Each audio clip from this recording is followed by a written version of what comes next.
familiarity breeds trust, man.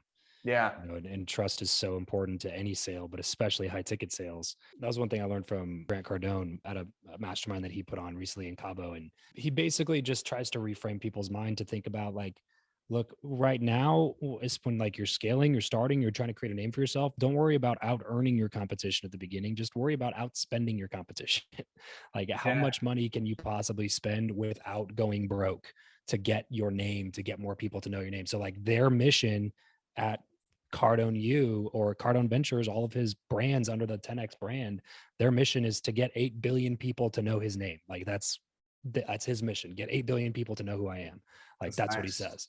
So it's just like, Yeah. if enough people know who you are, even people who initially didn't like you, it was really funny, dude. We were in the room, probably like 25 of us in the room. And he asked, he was like, if you didn't like me the first time you ever saw me, raise your hand. Probably 40% of the people Wow. in the That room I'm who not all paid, surprised. 25K to be in the room for 2 days.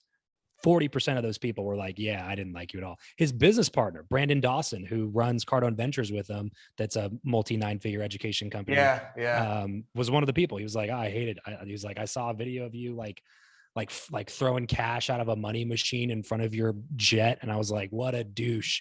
And then like 3 years later, they're in business together. You know what I mean? It was Yeah. just like, it's not about that. It's about getting people familiar with who you Awareness. are. Yeah. And like people will start to trust you over time if you continue to deliver on the things that you say that you can deliver on, and the Mm. value is there.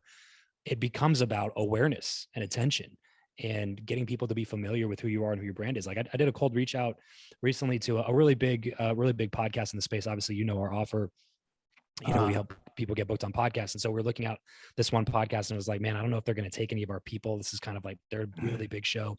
So I reached out I got a contact through somebody in my network, reached out to the booking guy for the show. And I was like, hey man, just want to open line of communication. Let's jump on a call sometime. We have a few clients, might be something of interest. And he emailed me back and was like, hey dude, what's up? Yeah, it's funny. I've actually seen a bunch of your the Guestio ads recently, and I've been wondering what you guys do. Let's definitely Yeah. jump on a call and connect next week. And it was like, Brand. oh, this random dude who I didn't think was going to go anywhere is now like excited to talk to me just because Yeah. he's seen my face in a couple of ads. I know. And I will say, like, what's weird is I do think Facebook has more of that effect than any other platform that I've seen. Interesting. I don't know why, but here's how I know is because when a random stranger will stop me on the street and they will say, I see your ads all the time. I always ask, what ads do they see?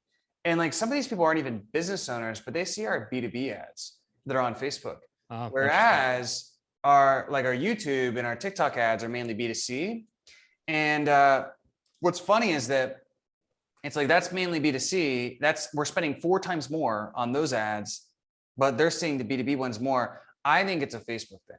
Wow. I just think they have more inventory, cheaper impressions. Yeah. And I also think YouTube in particular has a bias against serving impressions more than a couple of times. Whereas Facebook, increase frequency. Yeah. Yeah. So we're shifting a lot of budget back to Facebook. I think Facebook's king again. It's funny. TikTok ads is really good as well, but I think it's only good for some offers. And obviously YouTube's great too. Like everything works. It's just, I like that. Cause like, again, right now I'm really trying to establish brand. Yeah. And just get people again to like know the name. And it's funny because even though people might not come directly from the ads, a lot of our referrals are from ads. Like a lot of our word of mouth is from ads. Like it's established through ads.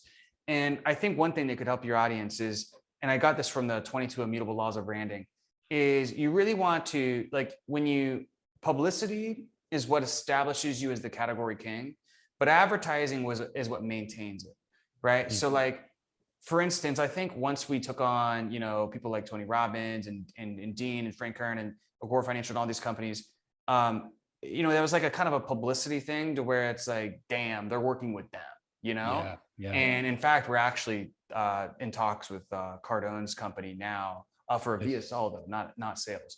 Oh, interesting. Yeah, we'll see what happens. But there's several people that we're working with Jay Abraham on that type of thing. And so I think that was like a good publicity that kind of established it, and good word of mouth and all that stuff. But then what maintains it is the impressions.